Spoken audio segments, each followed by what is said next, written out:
तो hello ladies and gentleman, कैसे हैं आप सभी। उम्मीद करता हूँ आप सभी एकदम ठीक होगे, सभी एकदम मौज मस्त होगे। आई नो कि भाई इस चैनल पर मैं काफ़ी दिनों बाद भी वीडियो ला रहा हूँ, बट क्या करूँ गाइज।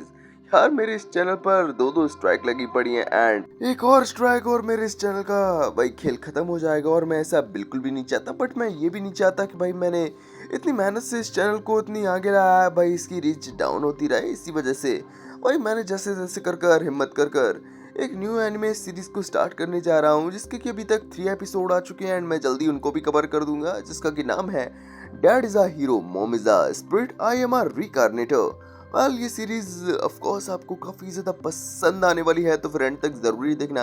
एंड एपिसोड पसंद आया तो एक प्यार से लाइक करके एपिसोड को हैप्पी कर देना। तो चलो गाइस बिना टाइम फोड़े सीधे ही बढ़ते हैं अपने एपिसोड की तरफ। एपिसोड की स्टार्टिंग में हम एक लेडी की आवाज को सुनते हैं, जो कि अपनी बच्ची को वही कहानी सुना रही होते हैं कि देखो, एक जगह पर एक टैनवाल नाम का किंगडम हुआ करता था, जहाँ पर काफी समय से कोई जंग वगैरह नहीं हुई थी और वहाँ के लोग भी काफी ज्यादा शांति में रहा करते थे। लेकिन एक दिन अचानक से एक मॉन्स्टर के टेम्पेस्ट ने वही उस किंगडम पर अटैक कर दिया, जहाँ पर किंग भी एकदम हक्का बक्का रह गया और उसने एक बंदे को, जो कि किंगडम का सबसे बेहतरीन स्पिरिट मैजिशियन था, उसको भेज दिया वही इन सब का सामना करने के लिए। लेकिन हमें देखने को मिलता है उसने वही बैटलफील्ड में वही इन सभी मॉन्स्टर्स का सामना तो किया, लेकिन इन मॉन्स्टर्स की तादाद सच में काफी ज्यादा थी और वही इसके साथ इसकी स्पिरिट भी वही जी तोड़ मेहनत कर इन सबको रोकने की कोशिश कर रहे थे। लेकिन देखने को मिलता है वही ज्यादातर कोशिशें नाकाम हो रही थी। और तो और अब तो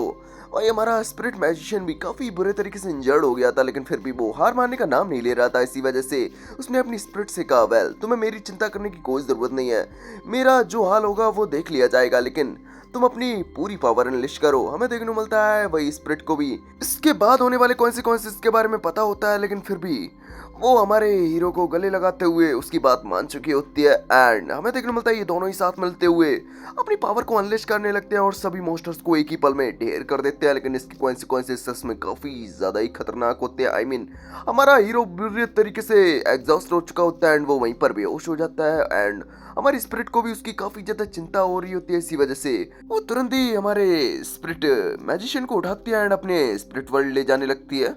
और साथ ही साथ वो बोल भी रही होती है, वेल चाहे कुछ भी हो जाए मैं तुम्हें ढेर होने बिल्कुल भी नहीं दूंगी।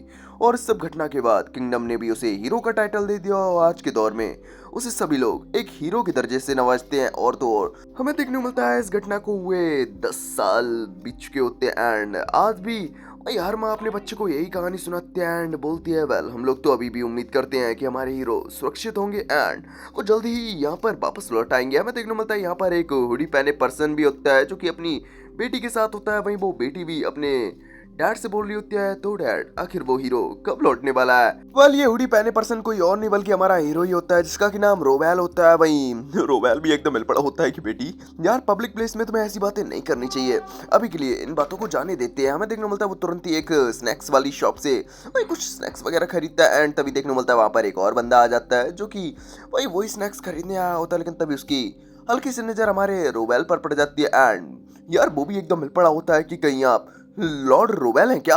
वहीं हमें देखने को मिलता है अपनी पोल खुलते हुए रोवेल भी एकदम हिल पड़ा होता है एंड तुरंत ही वहां से कल्टी मारने लगता है। वहीं सभी बंदे भी समझ चुके होते हैं कि यार ये तो लॉर्ड है, ये तो लॉर्ड हमारे हीरो है, वेल इन्हें रोको, वेल ये तो हमारे लॉर्ड है, लॉर्ड वापस आ गए। हमें देखने को मिलता है वही सभी लोग अब हमारे रोवेल के पीछे पड़ चुके होते हैं। वही रोवेल भी भागते भागते डेड एंड के काफी ज्यादा करीब आ चुका होता है। वही वो बंदे लोग भी वही इसका पीछा करते करते इसके पीछे आ चुके होते हैं। वहीं रोवेल के पास भी अब कोई ऑप्शन नहीं बचता है एंड ये अपनी पावर का यूज करते हुए वहां से टेलीपोर्ट हो जाता है। वहीं बंदों का भी एकदम पोपट हो चुका होता है कि यार लॉर्ड आखिर आप कहाँ गए, धरती निकल गई या आसमान निकल गया आपको। वही हम अगले सीन में देखते हैं, जहां पर हमारा रोवेल टेलीपोर्ट होते हुए एक सीवर के बाजू में आकर टेलीपोर्ट हुआ होता है। वही वो एकदम हिला पड़ा होता है कि यार आखिर ये कैसे हो गया। वही उसकी बेटी भी बोलती है, यार आखिर डैड आप भाग क्यों रहे हो, आप सीधे सीधे उनके सामने भी तो आ सकते हो। वही हमारा रोवेल भी लाइक बाल यही तो मैं नहीं कर सकता, इन बंदों ने मुझे मेरे से बिना पूछे यार मुझे हीरो का टाइटल दे दिया एंड तुम जानती हो ये कितना ज्यादा एम्बैरेसिंग है।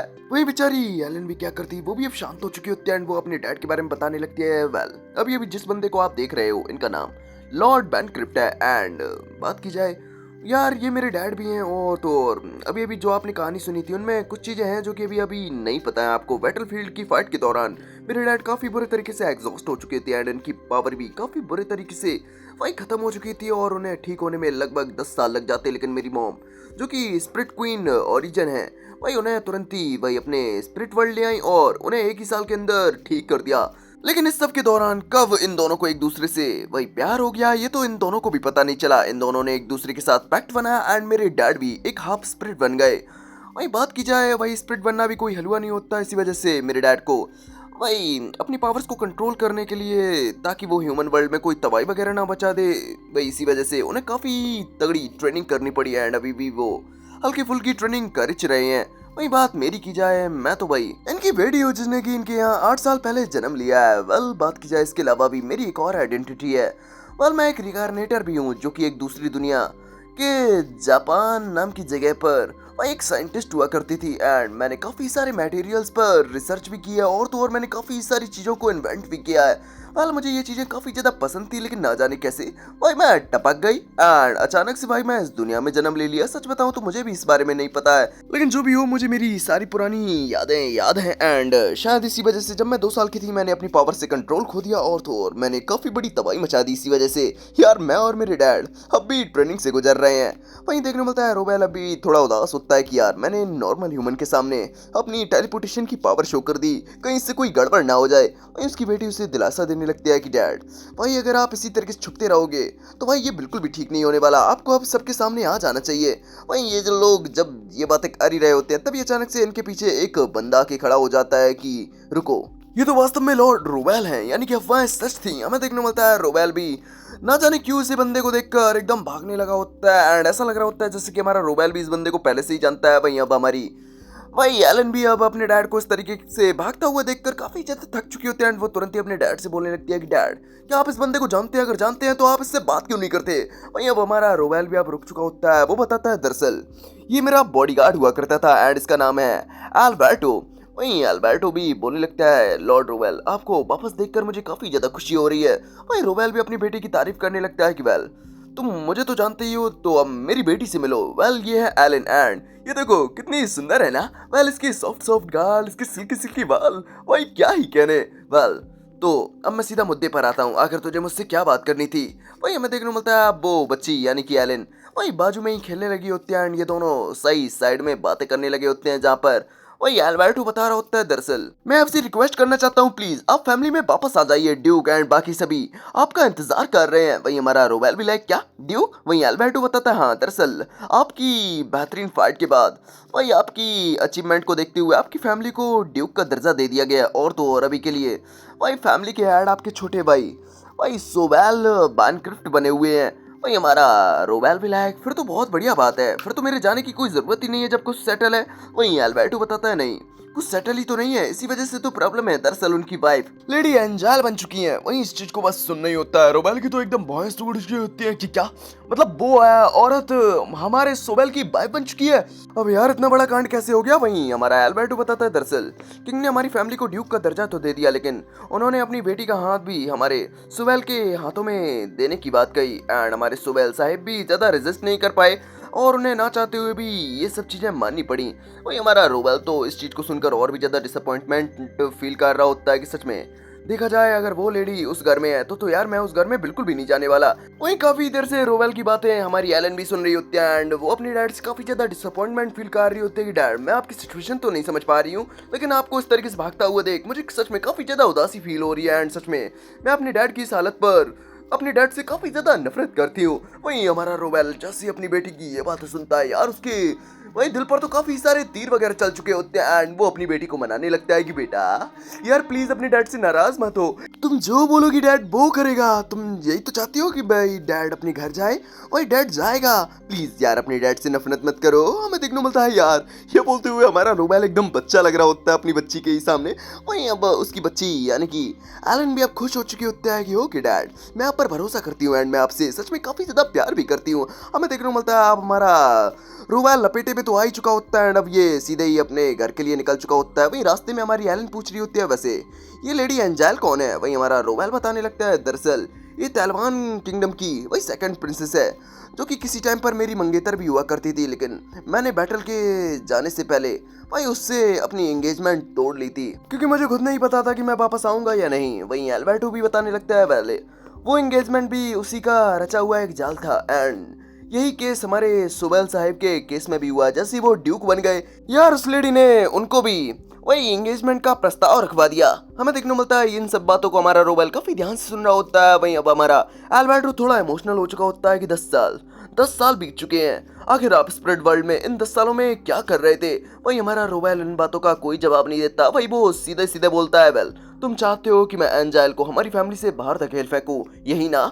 वही हमारा वही एल्बर्टो भी लाइक सच बताऊं तो भी हमारी फैमिली की फाइनेंशियल हालत काफी ज्यादा बुरे तरीके से बिगड़ी हुई है। आई मीन उस लेडी के खर्चे इतने ज्यादा हैं कि भाई हमारी फैमिली के खर्चे भी वही उसके सामने कम पड़ जा रहे हैं। वही हमारा रोबेल विलायक, यार मैं तुम्हारी बात समझ चुका हूँ, लेकिन अभी घर जाने से पहले मैं अपनी डेस्टिनेशन को थोड़ा चेंज करना चाहता हूँ। हम अगले सीन में देखते हैं जहाँ पर ये लोग वही एक चर्च में आ चुके होते हैं, जहाँ का प्रीस्ट भी हमारे रोबेल को काफी अच्छे तरीके से जानता होता है। वही रोबेल विलायक, तो बड़ा हूँ कैसे हो? वेल अभी के लिए मैं तो यहाँ एक शादी को रजिस्टर्ड कराने आया हूँ।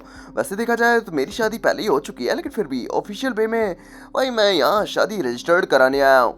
वेल क्या तुम मुझे डॉक्यूमेंट्स वगैरह बना कर दे सकते हो? वही प्रीस्ट भी लाइक, ऑफ कोर्स मैं आपके लिए ये कर सकता हूँ। वहीं हमारी एलन भी बोल रही होती है, डैड आखिर अचानक से ये शादी वाला फैसला आपने कैसे कर लिया? वहीं हमारा रोबेल विलायक, बेटा तुम नहीं समझोगी, दरअसल यार अगर मैं घर जा ही रहा हूँ तो मुझे हर तरीके से तैयार होकर जाना चाहिए ताकि मेरे कोई भी वीक पॉइंट वगैरह ना दिखे। वही वो प्रीस्ट विलायक, चलिए ठीक है मैं आपकी मैरिज कराने के लिए तैयार हूँ, सीधे ही war the seeing goddess and war the commander goddess के इस मौजूदगी में। वेल लेकिन मैं जानना चाहता हूँ कि आखिर आपकी वाइफ किधर है? वही हमारा रोबेल विलायक, वाइफ की चिंता तुम मत करो यार, वो तो अभी आ जाएगी। और यार क्या तुम इधर आ सकती हो? वहीं तुरंत ही वहाँ पर एक टेलीपोर्टेशन गेट खुलने लगता है, एंड वहाँ से हमारे रोबेल की वाइफ निकल कर आती है, जो कि कोई और नहीं बल्कि स्प्रिट क्वीन होती है। हमें देखने को मिलता है ये दोनों ही अभी से ही एक दूसरे के लिए काफी ज्यादा लवी डबी होते हैं। वहीं एल्बर्टो भी एकदम मिल पड़ा होता है कि यार ये तो एक स्प्रिट है। वहीं रोबेल भी लाइक, यार स्प्रिट हुई तो क्या हुआ यार, मैं भी अब एक हाफ स्प्रिट बन चुका हूँ, एंड स्प्रिट्स की शादी कोई मजाक थोड़ी ना होती है। एंड वो तुरंत ही ओरी से माफी मांगता है कि भाई मुझे माफ करना, वेल हमारी शादी पहले ही हो चुकी है, लेकिन मैं तुम्हें वही सब में घसीट रहा हूँ। वहीं ओरी भी लाइक, आपको ऐसा बोलने की कोई जरूरत नहीं है डियर। लेकिन तभी वो एल्बर्टो की तरफ पलटती है कि ओ यार ये तो लिटिल एल्बर्टो है। वहीं एल्बर्टो भी हमारी ओरी को देखकर एकदम मिल पड़ा होता है। वहीं उसे बैटलफील्ड की बात याद आने लगती है, जहाँ पर वही बैटल के दौरान हमारा एल्बर्टो काफी बुरे तरीके से इंजर्ड हो गया था, एंड बैटल खत्म होने के बाद हमारा रोबेल भी काफी बुरे तरीके से एग्जॉस्ट हो चुका था, जिसको कि ओरी तुरंत ही अपनी बाहों में लेते हुए स्पिरिट वर्ल्ड के लिए निकल गई थी। एंड ये सब चीजें हमारे वही एल्बर्टो के सामने हुई होती है। वही हम प्रेजेंट टाइम में देखते हैं, जहाँ पर अब प्रिस्ट ने वही मैरिज की चीजों को स्टार्ट कर दिया होता है, एंड वो बोल रहा होता है, तो क्या आप लोग इस चीज को मानते हैं कि आप लोग हर सिचुएशन में एक दूसरे का साथ देंगे, चाहे सिचुएशन कितनी ज्यादा अच्छी क्यों ना हो, चाहे सिचुएशन कितनी ज्यादा खराब ही क्यों ना हो, आप लोग एक दूसरे के साथ कभी भी नहीं छोड़ेंगे? वही दोनों ही लोग इस कंडीशन को मान चुके होते हैं, एंड कुछ फॉर्मेलिटीज के बाद ये लोग अपने किसके साथ भाई इस शादी पर भाई स्टैंप लगा देते हैं। हमें देखने को मिलता है एलन भी अपने मॉम डैड की इस खुशी से काफी ज्यादा खुश होती है, एंड वो तुरंत ही अपने मॉम डैड से बोलती है, वेल मॉम डैड मैं आप लोगों की इस खुशी को और भी ज्यादा बढ़ाना चाहती हूँ, इसी वजह से क्या आप लोग अपने बाएं हाथ को आगे कर सकते हैं? वहीं जैसे ही ये दोनों ही अपने बाएं हाथ को आगे करते हैं, हमारी भाई एलन तो अपने जादू मंत्र का इस्तेमाल करते हुए तुरंत ही इन दोनों के ही बाएं हाथ में वही एक प्लैटिनम की रिंग बना देती है, जिसमें कि वही वो ओरी के हाथों में वही रिंग के साथ साथ एक डायमंड को भी लगा देती है, जिससे कि ये दोनों ही एकदम खुश हो चुके होते हैं। साथ साथ एलन ने इनके महत्व को भी बताया होता है, जिसको कि अभी हम लोगों को जानने की कोई जरूरत नहीं है। हमें देखने को मिलता है एलन यहीं पर नहीं रुकती, एंड वो आगे बोलती है, वेल मॉम डैड मेरे पास फूल पत्ती या फिर वही चावल वगैरह तो नहीं है आप पर छिड़कने के लिए, लेकिन मैं आप लोगों पर डायमंड के पार्टिकल्स की बरसात कर सकती हूँ, जिससे कि ये माहौल और भी ज्यादा शानदार हो जाएगा। हमें देखने को मिलता है वो ऐसा ही करती है, जिससे कि इसके मॉम डैड भी सच में काफी ज्यादा खुश हो जाते हैं कि सच में अपनी बेटी से आशीर्वाद पाकर तो हम लोग तो काफी ज्यादा खुश महसूस कर रहे हैं। साथ ही साथ यहाँ पर गॉडेस वॉर एंड गॉडेस वार भी वही हमारे दोनों ही जोड़े को वही आशीर्वाद देती हैं। वही हमारी ओरी भी बोल रही होती है, वेल ये तो सच में काफी ज्यादा खुशी की बात है, सिस्टर वॉर एंड सिस्टर वार भी हम लोगों को वही आशीर्वाद दे रही हैं। हमें देखने को मिलता है ऐसा लग रहा होता है जैसे ही ओरी इन दोनों को पर्सनली रूप से जानती है। वही हमें देखने को मिलता है एलन हम लोगों को अपने बारे में बता रही होती है, वेल देखा जाए वही एक स्पिरिट के रूप में रिकारनेट होने की वजह से मेरे पास ये एबिलिटी है कि मैं किसी भी मटेरियल को भाई केमिकल स्ट्रक्चर को चेंज कर सकती हूँ एंड उसके पोटेंशियल को भी कई गुना ज़्यादा बढ़ा सकती हूँ एंड सच में इसमें मुझे काफ़ी ज़्यादा मज़ा भी आता है एंड ये सच में काफ़ी पावरफुल स्किल भी है, या फिर बोले तो ये एक चीट स्किल है जो कि मुझे इस दुनिया में आकर मिली है। वहीं इस एबिलिटीज को देखकर तो एल्बर्टो भी एकदम हिल पड़ा होता है कि तो ये है लॉर्ड रोबेल की बेटी। सच में ये तो काफी ज्यादा कमाल की है। वही हम अगले सीन में देखते हैं जहाँ इन लोगों का यहाँ का कार्यक्रम खत्म हो चुका होता है एंड जाने से पहले एलन ने वही एक डायमंड से भरा हुआ एंकी यहाँ के प्रिस्ट को दे दिया होता है, जिससे कि प्रिस्ट भी काफी ज्यादा खुश हो चुका होता है। वहीं रोबेल एलन से बोलता है, वेल एलन, मैं चाहता हूँ कि तुम अपनी मॉम के साथ स्पिरिट वर्ल्ड चली जाओ। मैं नहीं चाहता कि वो बेवकूफ औरत भाई तुम लोगों पर किसी भी तरीके का दबाव वगैरह डाले एंड भाई अगर वो ऐसा करती है तो सच में मुझे काफी ज्यादा गुस्सा आ जाएगा। लेकिन अगर तुम लोग चाहते हो तो भाई तुम लोग स्पिरिट वर्ल्ड से वही मिरर के जरिए मुझे देख सकते हो एंड मेरी हरकतों को भी वही हमें देखने को मिलता है। वही एलन की बात यानी कि ओरी वो भी बोल रही होती है, चलो ठीक ही है हनी, अगर तुम ऐसा बोलते हो तो हम लोग स्पिरिट वर्ल्ड चले जाते हैं एंड क्योंकि वैसे भी अगर मैं उस लेडी से मिलती तो यार मैं अपनी फायर पावर से उसे जलाकर राख कर देती। वही रोबेल भी उसके माथे पर किस करते हुए बोलता है, तुम्हें टेंशन लेने की कोई जरूरत नहीं है वाइफ। वेल अगर उसने कुछ भी ऐसा वैसा करने की कोशिश की तो मैं उसके पूरे के पूरे रॉयल फैमिली को ही वही तबाह करके रख दूंगा। वही अल्बर्टो भी एकदम हिला पड़ा होता है कि यार यहाँ पर किस तरीके की बातें चल रही हैं। वही हमें देखने को मिलता है रोबेल जैसी कैरेज में बैठता है, यार उसकी तो इच्छा ही नहीं होती कि वह जाने की। यार मैं सच बता रहा हूँ हनी, यार मेरी तो जाने की इच्छा ही नहीं हो रही, क्या हम लोग वापस से स्पिरिट वर्ल्ड चले। वही और उसे शांत करती है कि वेल देखो भाई हम लोग ज़्यादा समय तक इन चीज़ों से भाग नहीं सकते एंड आपको भी अपनी जिम्मेदारियों को समझना चाहिए। वैसे भी हम लोग आपका स्पिरिट वर्ल्ड में इंतजार कर तो रहे हैं। हमें देखने को मिलता है अब हमारा रोबेल को भी ना चाहते हुए उसकी बात माननी पड़ी होती है एंड वही हमारी ओरी एंड एलन दोनों ही स्पिरिट वर्ल्ड आ चुके होते हैं एंड मिरर के थ्रू हमारे रोबेल पर नजर रखने लगे होते हैं। हमें देखने को मिलता है अगले सीन में जहाँ पर हमारा रोबेल तो काफी ज्यादा उदास कैरेज में बैठा हुआ होता है। वहीं हमारा एल्बर्टो भी उसकी फीलिंग्स को समझ पा रहा होता है कि देखा जाए तो शुरू से ही मिस एंजेल की फीलिंग हमारे रोबेल को लेकर काफ़ी ज़्यादा ही रही है एंड पहले भी उन्होंने ज़बरदस्ती हमारे सर रोबेल के साथ एंगेजमेंट रचाने की कोशिश की थी। वो तो सही वक्त पर भाई मॉन्स्टर टेम्पेस्ट आ गया था, इसी वजह से हमारे सर रोबेल को बहाना मिल गया कि हो सकता है उसकी इन युद्ध में वही जान भी जा सकती है, इसी वजह से उन्होंने एंगेजमेंट तोड़ दी। लेकिन वही इस चीज़ से वही एंजेल काफ़ी ज़्यादा गुस्सा हो गई और उन्होंने सर रोबेल एंड उनके डैड को ही बैटल का फ्रंट लाइन संभालने के लिए दे दिया, जिसका परिणाम ये हुआ कि सर रोबेल के डैड ने अपनी जान गंवा दी एंड सर रोबेल भी भाई काफ़ी बुरे तरीके से इंजर्ड हो गए। हालांकि हम लोग बैटल जीत तो गए थे लेकिन काफ़ी बड़ी कीमत पर एंड उसके बाद हमारे सर रोबेल स्पिरिट वर्ल्ड चले गए। उसके बाद तो सब कुछ वैसा ही है जैसा कि अभी हम लोग देख ही रहे हैं। लेकिन सच में मैंने नहीं सोचा था कि लॉर्ड रोबेल इतने ज़्यादा बदल जाएंगे।